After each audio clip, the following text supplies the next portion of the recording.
All right, good afternoon, everybody. Thank you for coming this afternoon.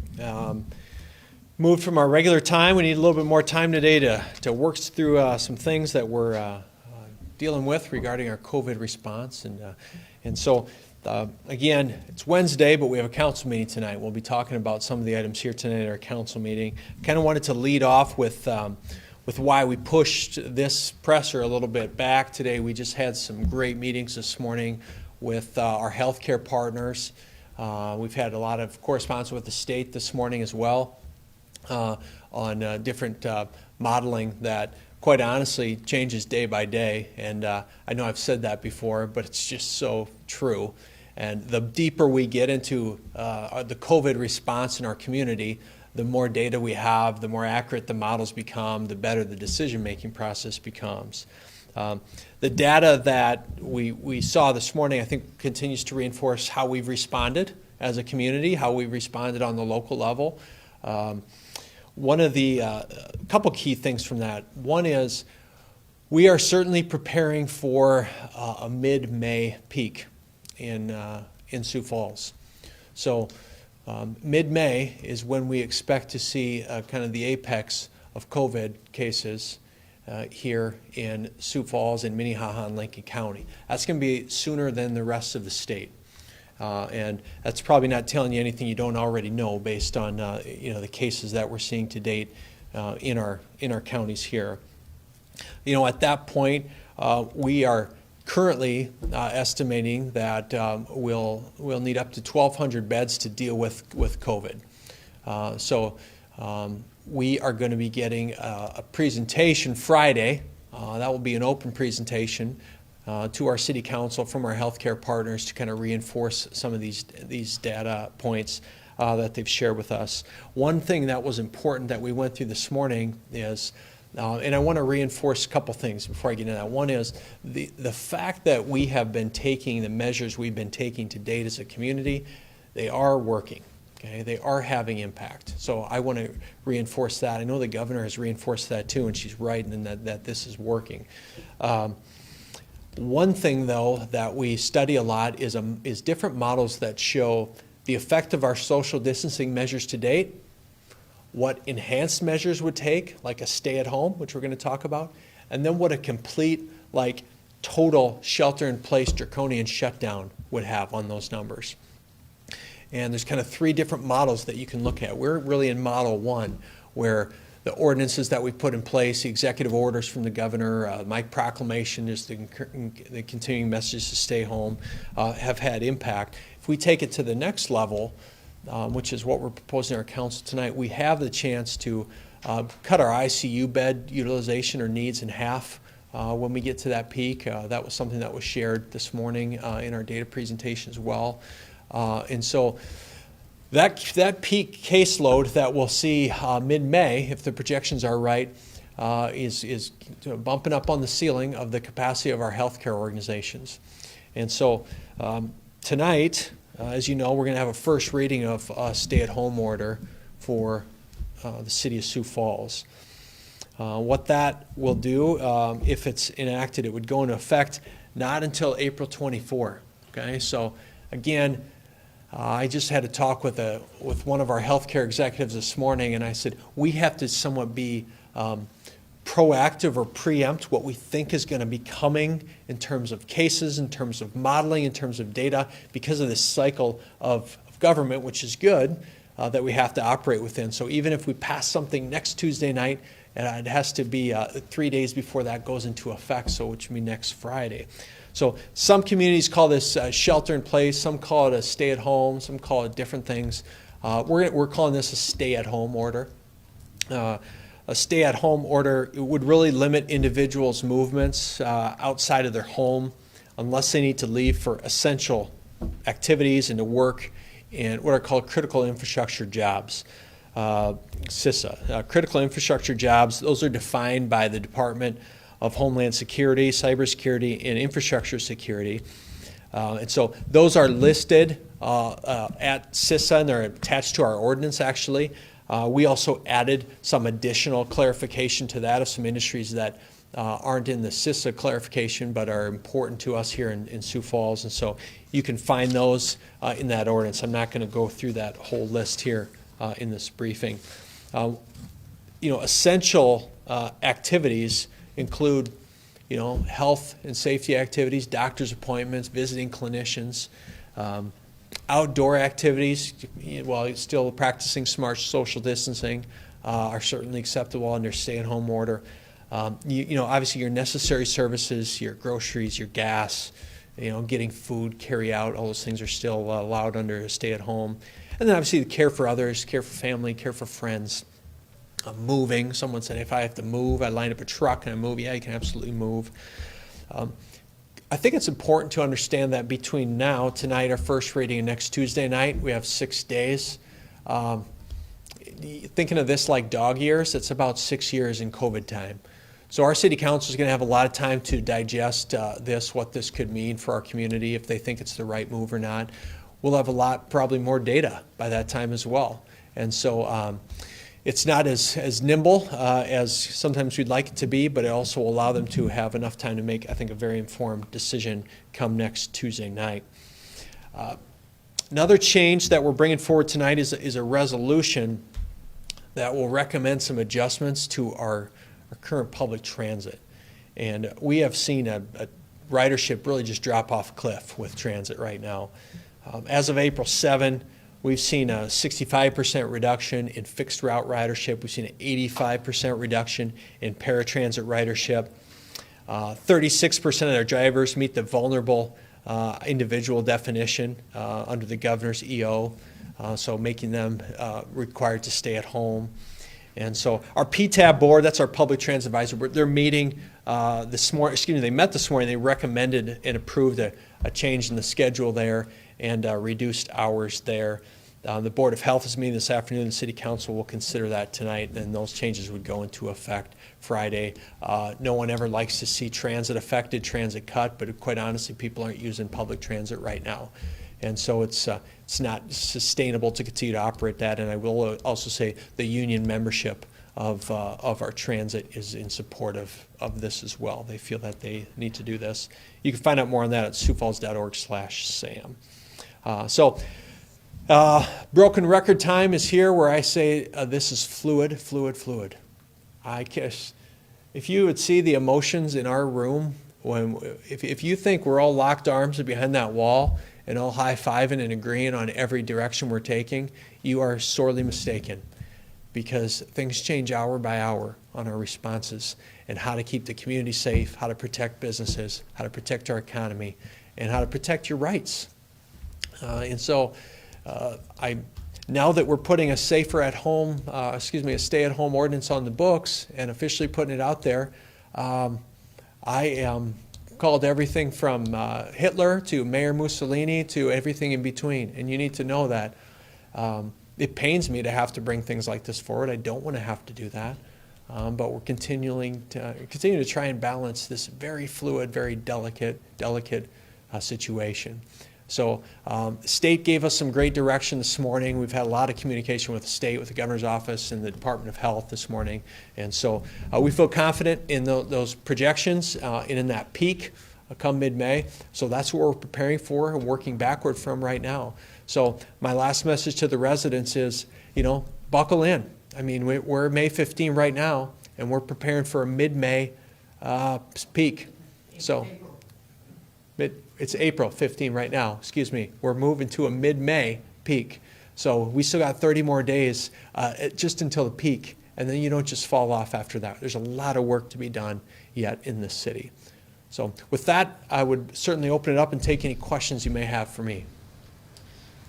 How is this stay-at-home ordinance different from what we're doing right now? Well, sure. So what we're doing right now, one isn't legally enforceable, so it's not a law. So we have ordinances preventing businesses from the patron, 10 patrons or less, things like that. What we're saying under this is that you're required to go to work if you are an essential employee at a CISA-approved kind of a critical infrastructure job, but then you're legally required to come home. Okay, we want you to go to work and come home. And people who don't abide by that and still gather in large groups technically could face a misdemeanor. That's not on the books right now. It also does some things as far as defining essential and non-essential employees at a time like this. And that's hard because every employee is essential. I hate that term because every employee is essential. So this is a more, it's a heavier-handed approach. I'll just call it what it is. It's a heavier-handed approach. It's a law. We're putting this into law. Making a mayoral proclamation, like I've done in the past, is a proclamation. There's no teeth to it. This actually has more teeth to it. Now, do we intend to have our police officers and our law enforcement writing tickets everywhere? No, this is an education effort. Texting while driving is illegal as well. Do people still do it? Yes. Do we give people a lot of grace? Yes.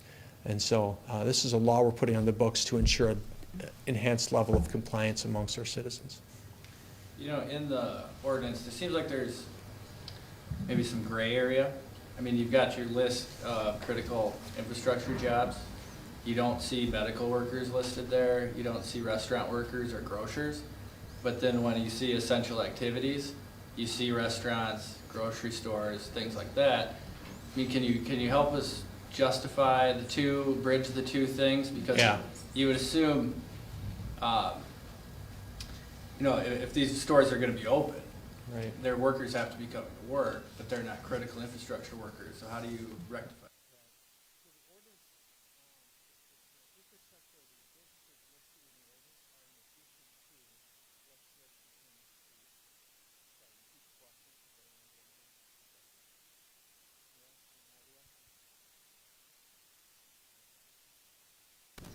Sorry.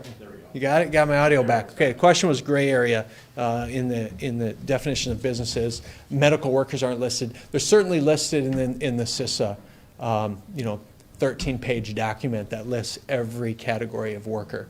We've added additional clarification of businesses categories that aren't listed in CISA that we feel need to also stay open in the Sioux Falls market. For instance, biotech. That's not listed in CISA, but that's very critical to our economy. So.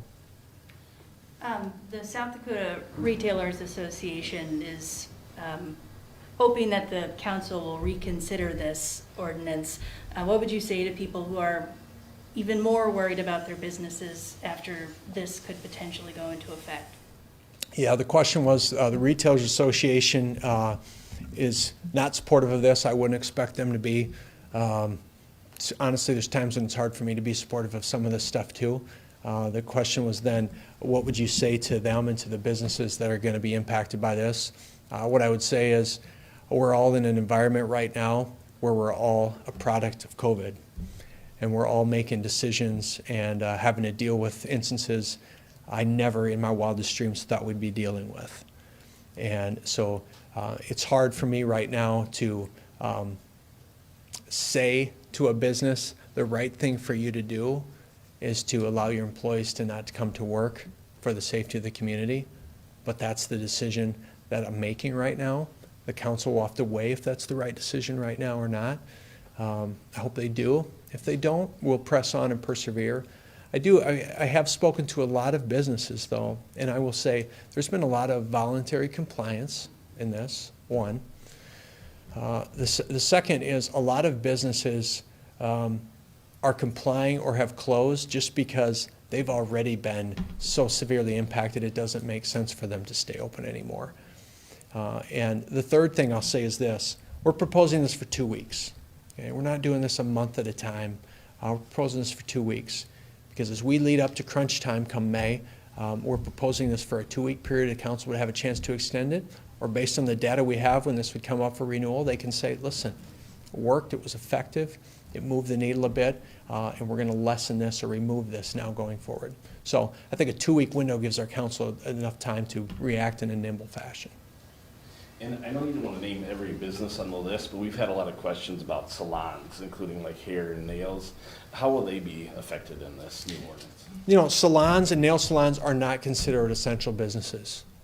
So the direction would be that those employees should stay at home, and all the other cities and states around the country that have similar ordinances in place That's why the CARES Act has dollars and funds dedicated to helping with the relief for the business owner, payroll protection program, for instance, to keep those employees paid, or different ways to keep income coming into those employees. So when we say you need to stay home and not go to your job, we're not doing that without some sort of a safety net that the federal government has also provided to ensure those employees can have some level of income coming in. Are you really telling, I mean, in the ordinance that I read, it says no business is being forced to close, Right. correct? Correct. I mean, anybody can still go. No business is being forced to close is the question, yeah. Right. We're not telling any business to close. So if my hairstylist wants to keep going to her studio, she can do that? She can. She would be in violation of this ordinance, but she can do that. We're not telling the business to close. We're telling her she should stay home. Yeah. A little more gray area. There's some gray area there, I guess you could call it. But like I said, it's kind of like saying, Joe, you need to drive 65 miles an hour. And as soon as you go 66, you know, you're breaking the law. Do you do it? I'm assuming you do. Well, you don't? Well, I do. Okay. But the enforcement of that is we self-police ourselves. I set my speedometer on 65. I enforce it myself. Do we have some people? Do we know business won't comply? Absolutely. And we kind of expect that, anticipate that. We've seen that in other markets around the country that have had to do this to try and flatten their curve. So it's tough because it's a tough ordinance to enforce, but it is a city ordinance. Will people need to carry proof or documentation that what they're doing is essential? No, the question was, will people have to carry a card or proof or, no, we don't intend to have anything like that. Again, even the fact that you're asking me this question, will people have to carry a card to prove that they can be out of their home? I mean, I'm in the twilight zone right now. That I'm even having this conversation. It's just, I haven't eaten all day. It sucks, you know, it sucks to have to be having this conversation with you guys. I hope we're through it quickly. I do. Do you think shelter in place countywide earlier on would have prevented the Smithfield situation from happening? You know, it's hard to say. That Smithfield is essential business, so they would have continued to operate. So I don't know if Smithfield could have been prevented with government action, you know. And so some of the, I think maybe some of the spin-off cases, I think it's like 140, 150 cases of people, not Smithfield employees, but fiancés and spouses, things like that. That maybe could have helped a little bit. I'm not sure. So, but it's tough to say. You know, we drew a tough card with Smithfield. We're getting a lot of national attention for Smithfield. Smithfield is not the enemy in this. Pork producers not the enemy. The COVID is the enemy. So, on that note, we're working with the Smithfield leadership. Just sent an email out to their attorney today. We want them open. We want businesses open as quickly as possible, to reopen as quickly as possible. So I get some correspondence at times that I'm not friendly to business. Why would you do this? This isn't business friendly. Listen, I want to get these businesses back open and humming as quick as possible. Smithfield being one, where we have our fourth largest employer sitting idle, and we need to get them open quickly, and we're working with them on a plan to open safely. What is your reaction to all the national attention that Sioux Falls has been getting? And are you worried about how this affects your ability to work with the governor? You know, the question was about the attention Sioux Falls has been getting nationally and, you know, Sioux Falls' ability to work well with peer. No, in fact, I was texting with the governor last night, and I said, Governor, I understand the position you're in. You know the position I'm in.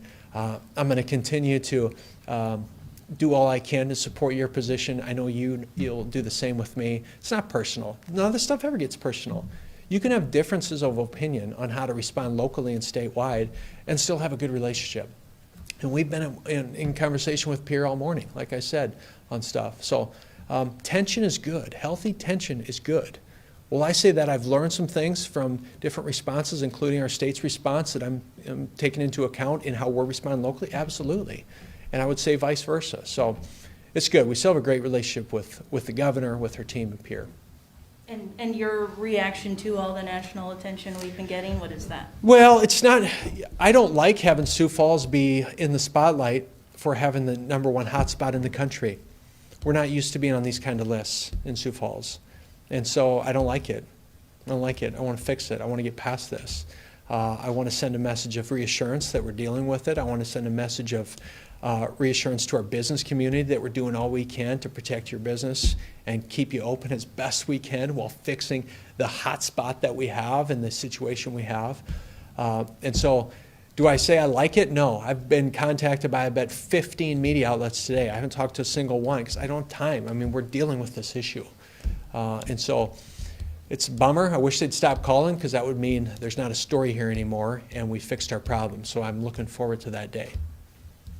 You say a peak of mid-May. I mean, is there a positive to having the peak out of the way early if it doesn't overwhelm capacity? I mean, does that mean we can get back to normal sooner? Yeah, the question is, if we peak in mid-May, is there a positive to that than having it sooner rather than later? I think thinking more on a statewide level, if we would peak the same time as the state, our two largest healthcare systems are here. So if we can peak a little bit earlier and treat some of those folks here, and then the rest of the state will start to peak later than us, and we can treat those patients here, it is kind of a little bit of a blessing that there's not such an overlap. What we want to be careful to do, though, is ensure that we don't let off too quickly. It's like, all right, we peaked, we're good, because there's still, I would say, aftershocks, if you will, that will still be happening with COVID. And as we've said all along, we're not stopping it. We're just trying to slow it down. That's all we're doing, is trying to slow it down. And then back to the new ordinance again, under what circumstances do you envision police actually having to enforce the ordinance? Question was, under what circumstances would the police have to enforce the ordinance? I would say gross negligence and gross disrespect of the ordinance, okay? You throw your neighborhood block party and this is passed, it's like, come on, I would guess we would say, listen, do you know we're under a stay-at-home order right now? And if you'd say, absolutely we do, okay, that's probably a ticket. If you'd say, no, we didn't know that, all right, well, if you could, kind of wind this down because we're under a stay-at-home order. So the last thing we want to do is have people fear for our police officers coming to enforce an ordinance that makes people fearful of our cops. So we're not turning into an overly police state that's telling you what you have to do and when you have to do it. But we are putting an ordinance on the books because we need to do that for this 2-week period. All right, thank you. I'm sure we'll see some of you at our council meeting tonight when our council discusses this. So they have a lot to think about. Thank you for being here.